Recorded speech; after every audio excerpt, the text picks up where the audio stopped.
महोदय, महिला आरक्षण कोई राजनीतिक कार्यक्रम नहीं है, महिलाओं का अधिकार है, इसे वोट बैंक की राजनीति से ऊपर उठकर देखना चाहिए। और अखिलेश जी, सभापति जी खत्म करते हुए, अखिलेश जी यहाँ बैठे हुए हैं, मैं उनसे भी आग्रह करूंगा, उत्तर भारत है, क्या इधर नहीं देखना चाहिए? अगर हम लोग करीब से देखेंगे अखिलेश जी, तो 2011 की जनगणना के अनुसार ये समझिए कि उत्तर प्रदेश की आबादी 20 करोड़ थी उस समय, और 20 करोड़ का मतलब हमें आज 140 सीटें मिलनी चाहिए। राजस्थान के साथ भी छल हो रहा है, मध्य प्रदेश के साथ भी, बिहार छत्तीसगढ़ के साथ भी, हरियाणा के साथ भी, पंजाब के साथ भी। मेरी ये मांग है कि हम राजनीतिक भाईचारा निभाते हुए ये ना भूल जाए कि हमारे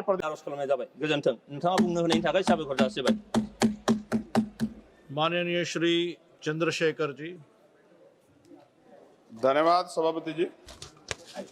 मैं आज इस सदन में अत्यंत महत्वपूर्ण, ऐतिहासिक और संवेदनशील विषय पर अपनी बात रखने के लिए खड़ा हुआ हूं। यह केवल एक विधेयक नहीं है, यह भारत की लोकतंत्र की आत्मा का प्रश्न है।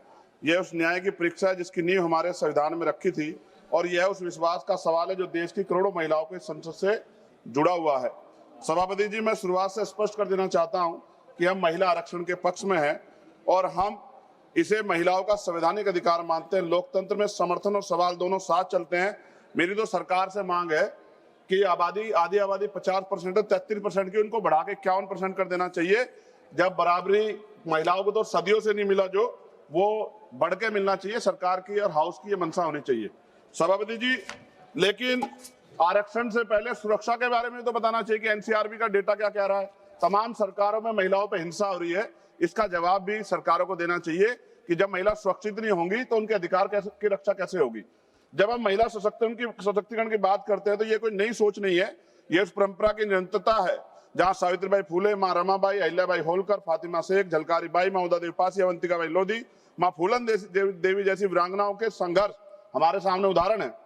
बाबा साहब अम्बेडकर जी ने संविधान बनाते हुए कहा था कि हम एक ऐसे संविधान को बना रहे हैं जहां हर नागरिक को समान अधिकार देगा, चाहे वह पुरुष हो या महिला। हमें याद रखना चाहिए, उन्होंने कहा था कि मैं किसी भी समाज की प्रगति को महिलाओं की प्रगति से मापता हूं। बाबा साहब अम्बेडकर जी ने सबसे बड़ा क्रांतिकारी कदम था वो हिंदू कोड बिल था। उन्होंने उसमें महिलाओं को संपत्ति में अधिकार, विवाह और तलाक में बराबरी, गोद लेने का पूरा अधिकार था। और इसके जब वो सफल नहीं हो पाए तो उन्होंने कानून मंत्री पद से इस्तीफा दे दिया सभापति जी।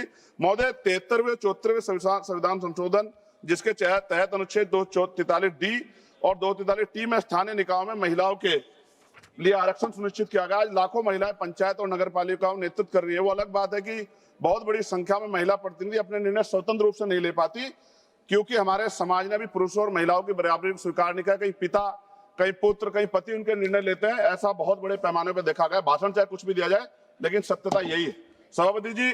मान्यवर काशीराम साहब कहा करते, जिसकी इतनी संख्या बारी उसकी इतनी हिस्सेदारी।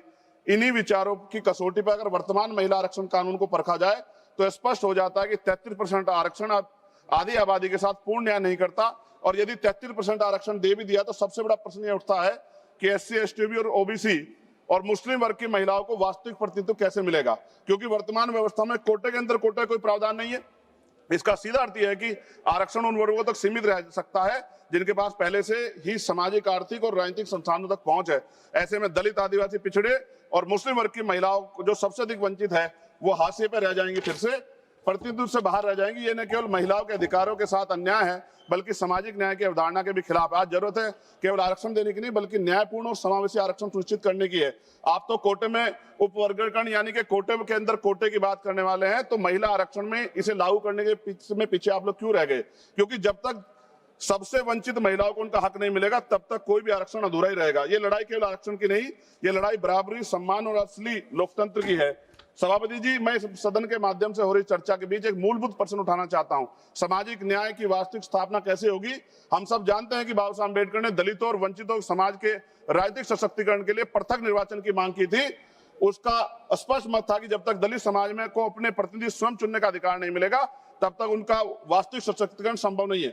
लेकिन परिस्थितिवश पुनः पेक्षित कारण ये मांग अधूरी रह गई क्योंकि गांधी जी अनशन पर बैठ गए थे।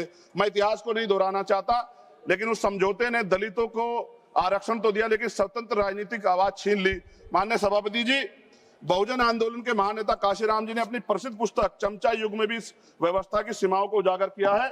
कि कैसे वर्तमान राजनीतिक ढांचे में दलित प्रतिनिधि अक्सर स्वतंत्र नहीं रह पाते, अपने समाज से ज्यादा अपनी पार्टी के प्रति समर्पित हो जाते हैं। यही हाल पिछड़े वर्ग के नेताओं का भी है। अगर आप सही मायने में दलितों को, महिलाओं को, पिछड़े वर्ग को आरक्षण देना चाहते हैं, लाभ देना चाहते हैं, अगर आप वास्तव में उन्हें संसद में सतत रूप से लाना चाहते हैं, तो वक्त आ गया कि उनके लिए पृथक निर्वाचन की व्यवस्था की जाए, क्योंकि बिना स्वतंत्र राजनीतिक प्रतिनिधि के आरक्षण केवल एक संख्या बनकर रह जाएगा, सशक्तिकरण नहीं बन पाएगा। अगर हम सच में सामाजिक न्याय चाहते हैं तो हमें आधे अधूरे समाधान नहीं बल्कि साहसिक और मूलभूत निर्णय लेने होंगे। उसके लिए पृथक निर्वाचन की व्यवस्था करनी पड़ेगी। लोकसभा की तरह सभापति जी, राज्यसभा की सीटों में वृद्धि होनी चाहिए। वर्तमान में राज्यसभा की सीटें लोकसभा की सीटों के लगभग 45% है, इसलिए लोकसभा सीटों को बढ़ाने के बाद राज्यसभा की सीटें बढ़ाकर 850 का 45% यानी कि लगभग 383 सीटें होनी चाहिए। सरकार ने अगली जनगणना में, जब गृह मंत्री बोल रहे थे, उन्होंने कहा था कि जातिगत जनगणना कराएंगे, वादा किया था। अगली जनगणना में SC ST OBC की जनगणना की जनसंख्या की गणना के बाद अब समय आ गया है कि राज्यसभा, विधानसभा, विधान परिषद में भी SC ST की तरह OBC वर्ग के लोगों को जनसंख्या के अनुपात में आरक्षण दिया जाना चाहिए, जहां जहां भी अब तक लागू नहीं है। और पिछड़ी और अति पिछड़ी जातियों को भी लोकसभा और विधानसभा में आरक्षण की व्यवस्था हो, जैसे SC ST के लोगों को है। सभापति जी, हमारा संविधान कहता है कि प्रतिशत जनसंख्या के आधार पर होना चाहिए, साथ ही संघीय संतुलन को भी बना रहेगा। 1976 और 2001 के परिसीमन को रोकने का निर्णय इसलिए लिया गया था क्योंकि उस समय यह समझ थी कि अगर केवल जनसंख्या के आधार पर किया गया तो राज्य जनसंख्या नियंत्रण में सफल, जो राज्य जनसंख्या नियंत्रण में सफल रहे, नुकसान में चले जाएंगे। सरकार तो कहती है कि प्रक्रिया निष्पक्ष होगी, लेकिन सवाल उठता है क्या इसके लिए सभी राज्यों का व्यापक परामर्श हुआ? क्या कोई सर्वदलीय समिति बनाई गई? क्या राज्यों की सहमति ली गई? अगर नहीं तो यह प्रक्रिया सहमति से नहीं, सख्ती से लागू की जा रही है। मेरी मांग है कि परिसीमन से पहले सर्वदलीय समिति बनाई जाए, राज्यों के बीच संतुलन बनाए रखने के लिए कोई फॉर्मूला तैयार हो। और मेरी मांग है कि राज्य पुनर्गठन के प्रस्ताव है सरकारों के पास, ये परिसीमन से पहले राज्य पुनर्गठन के बारे में सोचा जाए, क्योंकि इतने बड़े बड़े प्रदेशों में उनका भला नहीं हो सकता है। इसलिए बेहतर प्रदेश बनाने के लिए हमें पुनर्गठन के बारे में सोचना चाहिए। सभापति महोदय, महिला आरक्षण कोई राजनीतिक कार्यक्रम नहीं है, महिलाओं का अधिकार है, इसे वोट बैंक की राजनीति से ऊपर उठकर देखना चाहिए।